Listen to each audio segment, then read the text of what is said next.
privacidade? É a noção muito importante no Ocidente de que há partes da minha vida que não dizem respeito a mais ninguém. Eu, particularmente, já fui acusado de ser a pessoa mais que resguardo mais aquilo que eu quero resguardar, o que é muito engraçado, porque eu também sou famoso por falar abertamente de coisas que as pessoas, de modo geral, não contam. Mas isso tem a ver com o que cada um valoriza, né?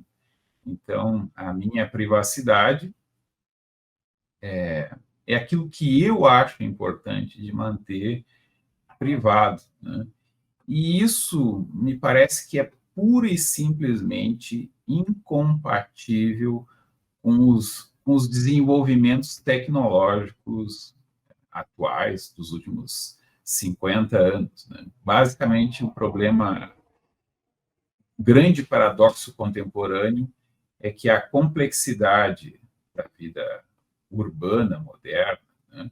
A vida cosmopolita atual, ela envolve recursos tecnológicos de poder muito, muito poderosos e pode dar muito errado. Uma pessoa sozinha não vai conseguir reunir material físsil, por exemplo, para fazer uma bomba atômica ou mesmo uma bomba nuclear suja, né? Você simplesmente pega material radioativo e coloca, espalha ele, né? Mas nada impede que coisas bem mais sutis, como, por exemplo, biotecnologia, né, seja feita, não precisa ser nem na garagem, né, pode ser no quartinho, no computador, né, isso cada vez fica mais acessível. E esse risco, então, de fazer, como é que é, armas de destruição em massa, ou nem precisa ser arma, pode ser simplesmente um equívoco de destruição em massa, no quartinho, né, faz com que a privacidade que nós conhecemos ao longo do século XIX, XX, né, esteja com os dias contados. Já hoje, nós estamos submetidos a muita regulamentação que as pessoas nem se dão conta, né? Por exemplo, não é permitido estocar, não sei além de quanto, de bujões de gás, né? Por quê? Porque ele cria um risco de explosão bastante grande, né? Volta e meia acontece, onde tem gás central, gás encanado, né? Acidentes em que alguém vai fazer lá um reparo por conta própria, faz errado e aquilo dá muito errado, né? E pode explodir. Claro que há toda uma preocupação de que o ponto em que a combustão vai ocorrer seja cada vez mais limitado, então tu evita que haja uma grande tolerância de concentração do gás e de oxigênio, então, porque é uma mistura bem específica, bem difícil de se obter para que só a máquina finamente regulada vá conseguir produzir aquela combustão, mas mesmo assim, muita gente fazendo errado, não precisa ser muito, pode ser 100 pessoas fazendo muito errado, uma cidade com 1 milhão de pessoas, o que é bastante comum, uma pessoa com 1 milhão de habitantes, pode dar uma grande catástrofe com muitas pessoas feridas e uma sensação de insegurança. Essa busca da segurança está cada vez mais rumando para conflitar com a ideia de privacidade. Isso vale para energia elétrica, gás encanado, biotecnologia, né? Vale também para finanças, né? Então, há todo um interrelacionamento, uma interdependência, uma complexidade das sociedades que não permite que a privacidade, que era um luxo, talvez, né? É um luxo muito recente, durou muito pouco tempo e esteja se extinguindo. Fazendo aqui um paralelo com outros momentos históricos, a ideia de privacidade que nós temos hoje em relação à nudez, ao que nós fazemos na intimidade, isso não tem uma história muito longa. Foi um período bem curto na história humana e que está chegando a um certo limite. As pessoas hoje têm a impressão de que pela internet elas são anônimas. Então, o cara abre a janela anônima e pensa que ninguém está podendo fiscalizar aquilo. Claro que é possível fiscalizar. Tem as pessoas que são mais paranoicas ainda, então utilizam um navegador especial, mas essas pessoas também são sujeitas a serem monitoradas. Claro que sempre vai haver um esforço e vai haver o fato de que a maioria das pessoas vai ser extremamente descuidada. Algumas pessoas que acham que são muito espertas, que conseguem burlar os sistemas, também podem ser monitoradas. É uma corrida armamentista, digamos assim, em que os Estados-nação e conglomerados até de Estados-nação têm muito mais recursos, né? E para se manter a parte disso, os custos são muito altos. E aí, a maneira também de monitorar as pessoas que estão, que conseguem pagar esse custo, que estão dispostas a pagar esse custo, ele pode ser, então, concentrado. 99% das pessoas, digamos assim, um bobo alegre em termos de privacidade, aquele 0,1% que é muito cuidadoso, tu pode ter agentes especializados em cuidar quase que fisicamente, até colocando escuta, se for o caso, para monitorá-los, e a ideia básica é privacidade. Sempre foi um pouco ilusório, né? Aquela coisa, só ele acha que ninguém sabe, mas enfim, de modo geral, ao problema do grande dano que uma pessoa, por burrice, ou por distração ou por malícia, pode causar à comunidade, porque os recursos são muito concentrados, a complexidade é tão grande que há uma certa fragilidade dos sistemas, pequenos erros podem gerar enormes custos e mortes, inclusive. Então, a privacidade tende a chegar a um limite no qual, no horizonte, eu vejo que, em algum momento, todos nós vamos ter alguma coisa como um chip que vai, na prática, monitorar as nossas ações ou até mesmo impedir que nós façamos algumas coisas. Claro que eu estou sendo aqui futurista 50, 100 anos, muita gente vai ver isso como uma distopia, né? Mas eu não vejo outra solução. Por isso que é aquilo que eu chamo de uma guerra perdida, né? Porque se a gente realmente permitir um grau muito grande de privacidade, de opacidade do que a pessoa está fazendo, uma pessoa com um conhecimento mediano pode criar uma encrenca gigantesca, né? Não se vai conseguir extinguir a espécie humana, mas o grau de dano seria inaceitável. E, não sendo aceitável, não será aceito. A privacidade, na lógica da escola dos análises, ela surge antes da intimidade, da proteção da intimidade. A privacidade ela surge já em meados da Idade Média, já na transição da Alta Idade Média para a Baixa Idade Média. Essa é a tese de Duby, que é a mais aceita, uma tese muito bem construída, Georges Duby, que eu gosto muito, é um autor fantástico, um autor que escreve muito bem e de uma inteligência e de uma pesquisa também muito. Ele pesquisou isso a vida toda, né, se dedicou a isso e tem, claro, tem uma série de pessoas que pensam com ele. E aí ele tem aquela famosa frase que eu uso até no livro meu, no Evangelho segundo a Filosofia, que ele diz: estar só, com sua bolsa, seu quarto, seu espaço. Isso era uma novidade. Não estar com o tempo todo sendo vigiado, ou no gineceu, ou entre os cavaleiros, ou então no mosteiro, que todos tinham que dormir lá juntos. Os primeiros mosteiros eram assim, eles não eram com claustros, todo mundo se vigiava o tempo todo, inclusive a intimidade. Proibia-se a intimidade, no caso, no mosteiro era proibido. Então, ele diz que isso é uma conquista, e é uma conquista do Ocidente.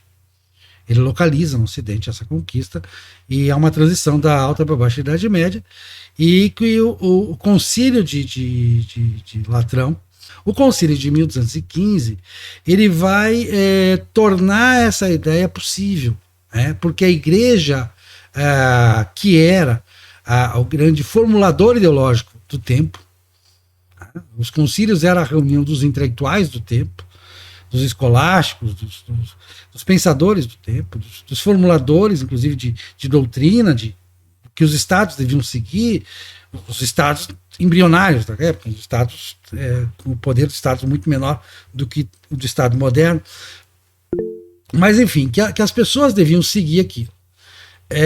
Então, o Concílio de 1215 vai aceitar essa ideia e vai refiná-la. Isso vai dar em muitas coisas, a confissão auricular vai ser incentivada, diretor de consciência, vai dar na reforma protestante também, o autoexame de consciência, que vai dar na psicanálise, enfim. Tudo isso tem a ver com a privacidade. Esse é uma força atuando. E aí você tem outra força atuando, que é a proteção da intimidade, que vem com Erasmo. Erasmo funda isso no século XVI, com a famosa civilidade pueril. Por que a civilidade pueril é tão importante? É porque está escrito nela? Não é porque está escrito nela. Erasmo não refundou a humanidade. É o fato de que esse livro foi adotado tanto no lado protestante quanto no lado católico como um catecismo. Todas as crianças que começaram a frequentar a escola, justamente nessa época, que começa uma grande frequência escolar, que no século XVIII, XIX vai ser massiva, vão ter contato com a civilidade pueril ou com recriações a partir dela, como de La Salle e tantos outros. Tá? Então essa proteção do íntimo, esconder-se, vestir-se, tá? Essa proteção do íntimo é uma novidade, como você disse, muito bem recente. E ela é uma revolução erasmina, que eu chamo de... Os pensadores da Escola dos Análises chamam de revolução erasmina, que é justamente essa questão do pudor, da proteção da intimidade. Agora, modernamente, Bauman fala que as redes sociais são uma colonização da privacidade. Eu discordo, porque eu acho que nas redes sociais em si expõe-se quem quiser, sabendo que está na praça pública. Se a pessoa não tem consciência disso, ser inocente, bom, pelo amor de Deus, aí a inocência realmente é uma coisa que sempre foi aproveitada pelos não inocentes. Isso é histórico, né? Então, alegar inocência não é uma boa, né? Então, eu, por exemplo, tenho absolutamente consciência de que o que eu coloco nas redes sociais, eu estou abrindo mão da minha privacidade e muitas vezes até da proteção à minha intimidade. Embora eu evite um pouco essa perda, mas acaba escapando e eu assumo as consequências disso.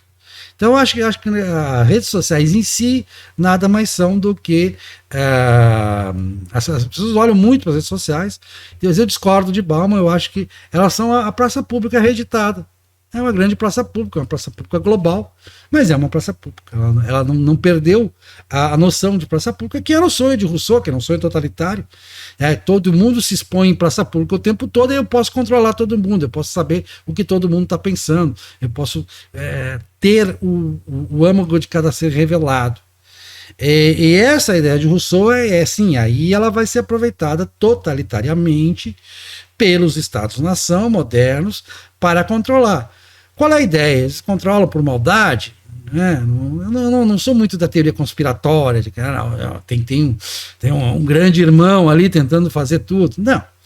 Eu acho que eles controlam, seja para impor um regime e evitar dissidências desse regime, por uma ideologia, seja para controlar as atividades ilegais. A gente já discutiu aqui em criptomoeda e a gente pode discutir em qualquer coisa aqui, a gente vai ver a necessidade que as pessoas que têm atividades legais, especialmente na forma organizada, que é a mais lucrativa de se ter atividades legais visando lucro, visando enriquecer,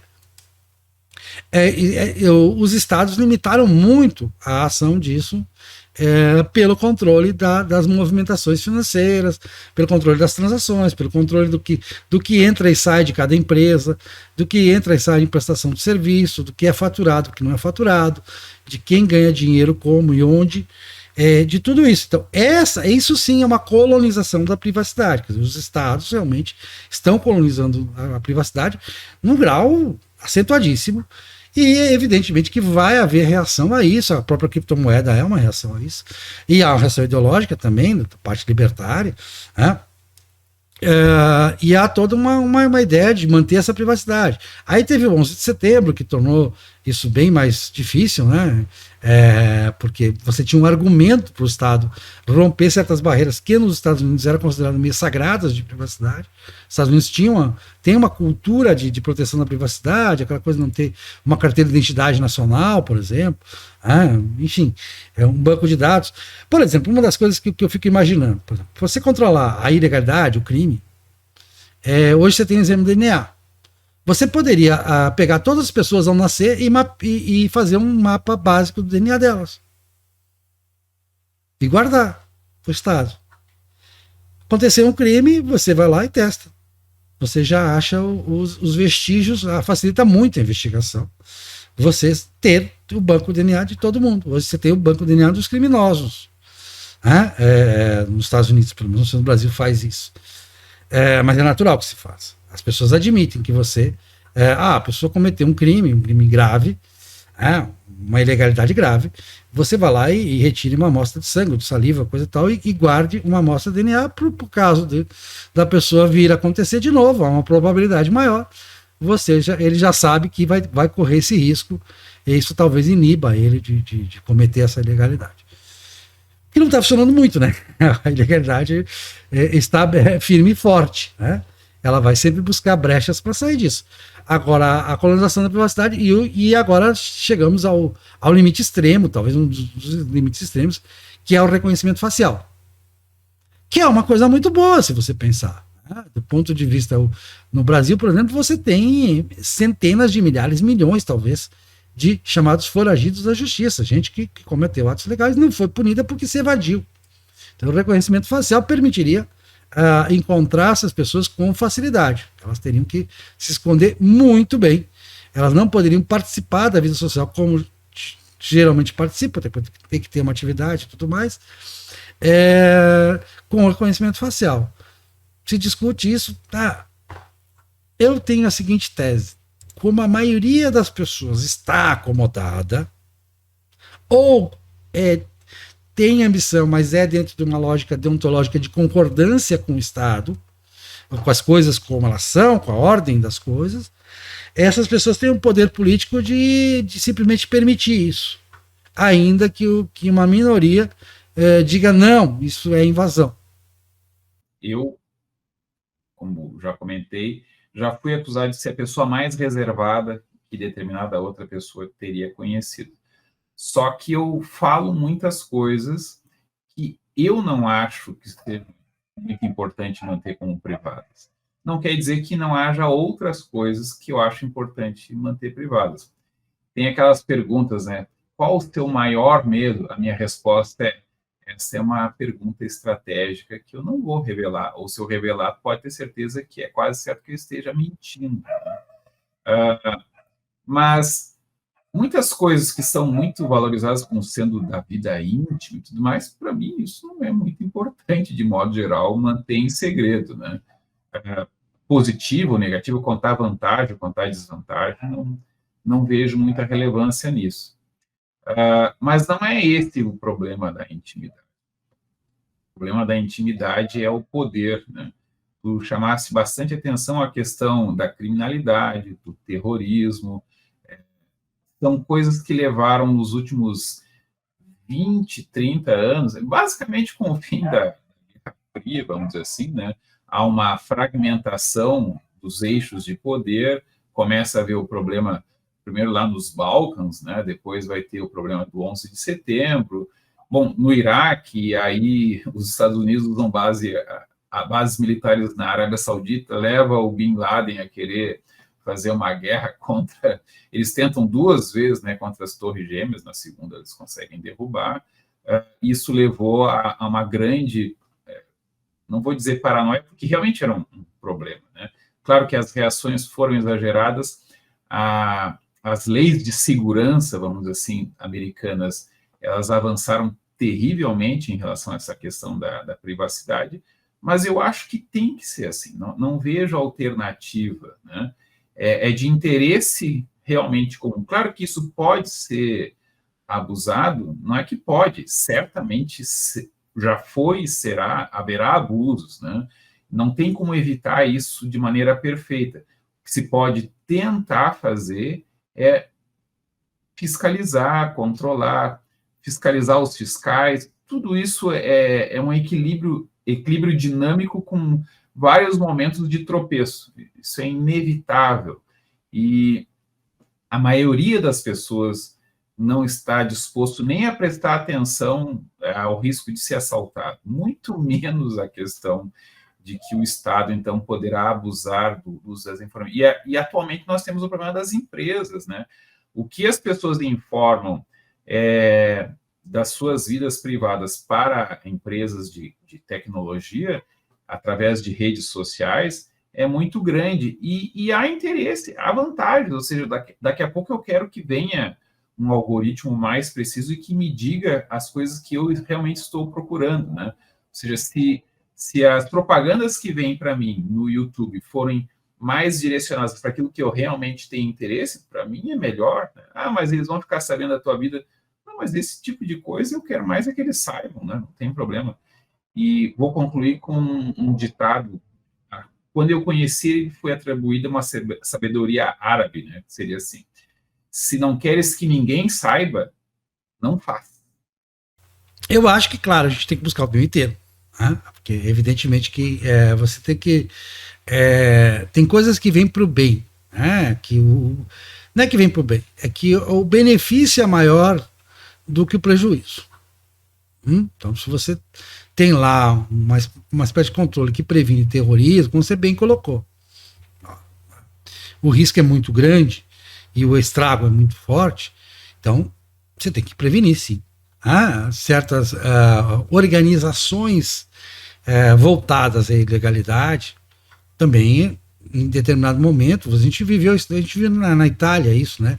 O quanto isso foi dramático, né? Eles chegavam a fazer atentados contra juízes, contra promotores, e não respeitavam mais o Estado, e aquilo foi muito ruim para a população da Sicília, por exemplo, e de Nápoles e tudo. Houve uma degradação nas cidades, da qualidade de vida em função daquilo. As pessoas, poxa, estar no meio desse conflito não é bom. Estar no meio de conflitos em geral não é bom. Então, se a tecnologia puder auxiliar a moderar isso, então vai acabar sendo utilizado. Embora, no fundo, você saiba que não vai resolver, certo? Que sempre vai ter aquela parcela das pessoas dispostas e elas vão achar um jeito. Essa questão da ilegalidade, ela só é controlada num sistema de consenso tal. Vamos pensar assim: a Suíça consegue mais ou menos controlar bem isso, não totalmente, tá? Mas ela tem um grau de ilegalidade muito baixo. Primeiro, porque ela não pune tanto a legalidade, ou seja, ela não tributa demais, ela é conhecida por tributar muito pouco. Depois, ela é muito de respeitar a privacidade, tem um respeito à privacidade muito grande, né? Tanto a privacidade quanto a intimidade, há um respeito nacional por aquilo, né? Mas ela também tem um consenso de que ela não pode permitir a ilegalidade como uma afronta ao modo de ser a cultura. A cultura não admite, que tem como um valor negativo e altamente reprovável. Então, mas são sociedades pequenas, você não tem a reprodução disso numa sociedade. A Noruega tem enfrentado problemas outros, que aí teria que fazer um programa sobre a Noruega, o caso específico. Mas vamos pensar na Suíça. A Suíça é um estado tão avançado que ela não tem um chefe de Estado. Eles conseguiram chegar nisso, a despersonalização do poder de Estado, isso é importante. É um passo além. Mas você não tem nada parecido com isso nos grandes estados, nas grandes sociedades organizadas, nas grandes potências, nos estados que gerem mais de 100 milhões de pessoas. Nada parecido com isso. São estados que têm dificuldades terríveis com a ilegalidade organizada, terríveis. Califórnia é um caso típico, né? De quase que perda de controle. É rico e, ao mesmo tempo, a riqueza não resolveu esse problema. Você tem o domínio de máfia sobre determinadas áreas, que é uma coisa seríssima. E causa realmente causa distorções de toda a ordem, causa problemas de toda a ordem. Não é só o mau exemplo em si. Não é só o problema moral em si, que também está pesando. Temos que buscar o meio termo, mas é difícil. É um exercício oneroso. Eu não sou, assim, muito moralista em relação ao crime organizado, né? O crime organizado eu vejo basicamente como um efeito de anomia, ou seja, o Estado cria dificuldades para vender as suas facilidades, mas cria também bolsões de oportunidade que exploram essas distorções, e o crime é, de modo geral, tolerado, né? Pode ser um valor de uma sociedade ter um certo grau de crime como uma forma de dar espaço para outras alternativas. Nós temos na história, por exemplo, dos Estados Unidos, o crime organizado como espaço de criatividade, né, ligado muitas vezes à arte. Aqui no Brasil, nós temos a questão dos bicheiros financiando as escolas de samba, né? Então, as relações disso são muito complexas, muitas vezes por exemplo, jogo de bicho é crime porque não é do Estado, porque loteria federal é tudo bem, né? Então, claro que o fato do Estado criar esses problemas muitas vezes faz com que violências muito maiores sejam financiadas por essas brechas, né? Por esses monopólios, né? Nós temos agora, por exemplo, a questão de evitar que as pessoas fumem, né? Em função disso, a tributação do cigarro é muito alta. Consequência, descaminho, né? Então, é um bem permitido, e aí a gente exporta e reimporta enfim, importa entre aspas, né? É uma loucura causada pela má atuação do Estado, é uma clássica falha de Estado, né? A privacidade, ela tem ainda, de modo geral, muito espaço. Os exemplos que tu deste, assim, de Suíça, ou até mesmo de um país grande como a Alemanha, né, eles têm uma neurose em relação à privacidade que outros povos não têm, né, mas a cultura, ela fiscaliza de maneira bastante violenta. Parece que tem lugares ou condomínios em que tu não pode dar descarga no banheiro porque vai perturbar a tranquilidade das pessoas, né? Então, essa privacidade, ela cria regras tácitas, ou às vezes, na Alemanha, por escrito, né? E são cobradas sem muito constrangimento. As pessoas não têm vergonha de serem chatos, têm talvez até orgulho, né? Isso é sempre um contrato, como é que é? É uma lei orgânica das relações humanas, e que envolve muita fiscalização, né? Aquilo que a gente chama, né, de fiscalizar a intimidade alheia, ela tem uma razão muito evidente, né? Eu sempre dou o seguinte exemplo para os meus alunos: olha, se eu vou ter que pagar o tratamento médico da pessoa que abusa de uma substância, eu vou me sentir no direito de querer controlar o abuso de substâncias das outras pessoas. Se eu vou ter que pagar o tratamento para a hipertensão das pessoas, eu vou achar razoável que eu controle, que me controle o meu consumo de sal. Então, faz parte dessa dinâmica. Olha, na cidade, a família nuclear, agora o solteirão, né, que se tiver um problema de saúde, ficar desempregado, vai pedir esmola? Não, vamos criar o estado de bem-estar social. Bom, no estado de bem-estar social, eu pago pelos vícios alheios, pago, e vice-versa. Então, todo mundo começa a fiscalizar a intimidade dos outros nesse aspecto. Então, isso pode avançar ou recuar, pode se tornar mais barato. Hoje em dia, a saúde é muito cara, né? Nós temos uma indústria do aumento do preço. Eu sou um que tem medo, assim, de perguntar para o médico: tem tal problema, né? Porque eu penso, ele vai querer, dá para fazer uma cirurgia aí, né? Aí eu pergunto, mas precisa? Aí eu olho fundo, assim, no olho do médico, e ele diz, não, precisar não precisa, as vantagens, aí eu não faço, né? Essa é um equilíbrio muito dinâmico. As pessoas podem ser fiscalizadas. Eu falei de instalar um chip, não precisa. Falaste em reconhecimento facial. Eu dou uma seguinte alternativa ainda: reconhecimento de padrões, o jeito de caminhar, tudo isso, a capacidade de processar um número muito grande de dados, de informações, permite nos rastrear de maneira indireta. Ou seja, hoje em dia, a gente não consegue escapar de, ao fazer uma transação com o cartão, isso deixa um rastro, né? Hoje em dia, um celular, um smartphone, para ter todas as vantagens que nos interessam ter, ele, na verdade, nos dá uma rastreabilidade de onde é que nós estamos, inclusive, qual foi o trajeto que fizemos durante o dia, muito grande. Mas não precisa disso. Conforme haja um número muito grande de câmeras nas ruas, tu não vai conseguir caminhar e mudar o teu jeito de se mexer. Tu vai ser identificado, não precisa ser pelo rosto, que existe técnica para tudo hoje em dia, então tu coloca uma listra aqui, não sei o que, o sistema de reconhecimento facial atual não consegue capturar. Mas isso é uma espécie de guerra, como é que é? Guerra armamentista. Defesa e ataque vão se equilibrando.